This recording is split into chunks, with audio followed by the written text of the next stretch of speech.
반갑습니다. 메일신사입니다. 오늘의 기사 요약입니다. 미국 실리콘밸리에 위치한 SVB 은행의 뱅크론에 미국 은행들이 패닉이 왔습니다. 중국 베이징에서 열린 당대회에서 중국 시진핑 국가주석이 3년임을 이뤄냈습니다. 돌아가신 LG 구본무 회장의 장녀와 처녀 그리고 아내가 현 LG의 구광무 회장에게 돌아가신 구본무 회장의 상속분을 돌려달라며 소송을 걸었습니다. 중국으로 가는 노선이 늘어나면서 코로나 이전의 50% 수준까지 올라갈 것이라고 합니다. 원달러 환율입니다. 원달러 환율이 1329원을 최고로 1323원으로 마감되었습니다. 계속해서 환율이 상승할 것 같습니다. 미국 국채 수익률입니다. 불안한 주식시장으로 인해 갑작스럽게 채권으로 돈이 몰리는 바람에 채권금리가 일제히 하락한 모습입니다. 코스피 지수입니다.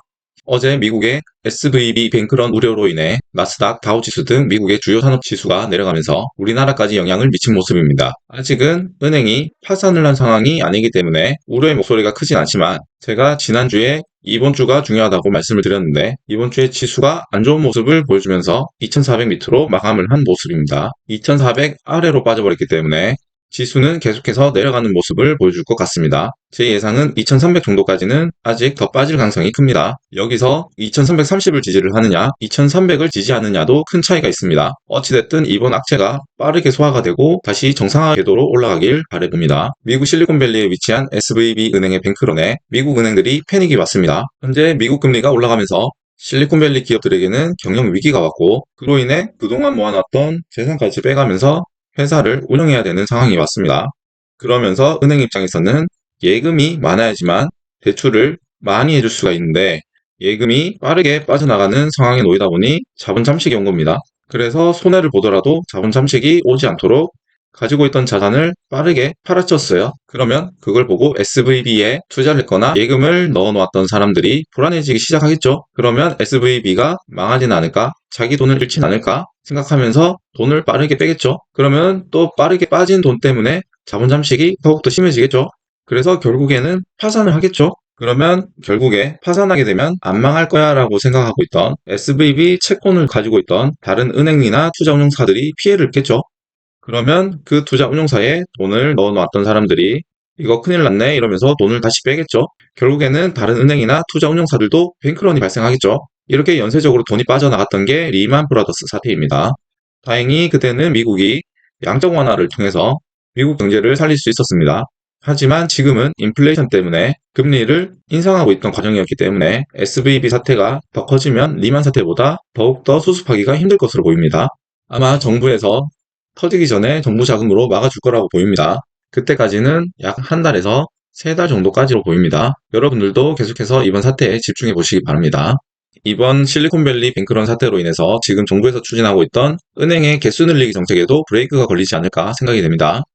어제 베이징에서 열린 당대회에서 시진핑 국가주석이 3년임을 하게 됐습니다. 중국은 2연임 제도를 가지고 있기 때문에 이번 3년임은 시진핑이 유일합니다. 심지어는 만장일치로 당선이 되었습니다. 지금까지는 당대회를 위해서 조심스러운 행보를 보여줬지만 이제는 당선이 되었기 때문에 미국에게도 강하게 나가는 모습을 보여주지 않을까 생각이 됩니다. 특히나 지금 미국이 경제 위기 상황에 놓여있기 때문에 이게 중국에게는 기회가 될 가능성이 큽니다. 그리고 우리나라는 중국에게 예전에 정찰 위성으로 괜히 한 소리 했다가 또 혜택을 못 받는 상황이 되어버렸습니다. 그래도 중국에서 한국으로 왔다 갔다 하는 사람들, 즉 수요가 늘어나고 있기 때문에 공급이 늘어나는 모습입니다. 여기도 수요가 늘어났습니다만 공급이 딸린다고 합니다. 여기도 독점 사업입니다.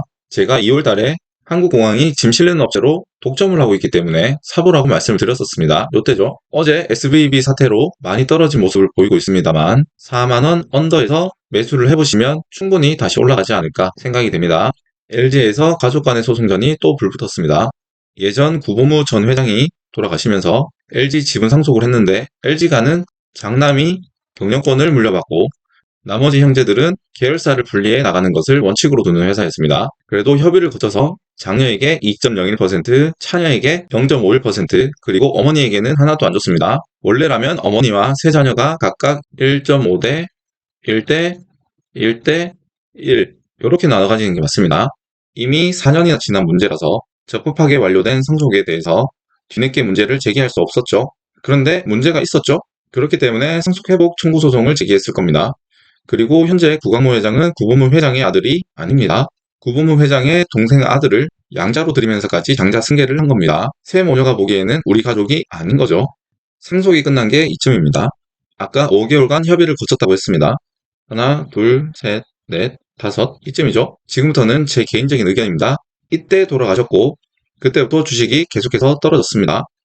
그래서 아마 새해 모녀도 주식 뭐 계속 떨어지기만 하는데 받아서 뭐 하나, 안 받아도 괜찮아 라고 생각하고 장자 승계 원칙에 따라서 상속을 포기했을 겁니다. 그리고 나서도 계속해서 주식이 별다른 행보를 보이지 않았었고요. 그런데 코로나가 터지면서 LG가 많이 상승해주는 모습을 보여주고 있죠. 그런데 상속을 받을 시기쯤에 누군가 일부러 주식을 떨어뜨렸다면 이거는 정상적인 상속으로 보기는 힘들지 않을까 생각이 듭니다. 앞으로 주식이 계속해서 떨어진다라고 생각을 한다면 굳이 지금 소송을 들어가진 않겠죠. 앞으로 LG가 더 올라갈 거라는 예상을 하시는 게 좋습니다.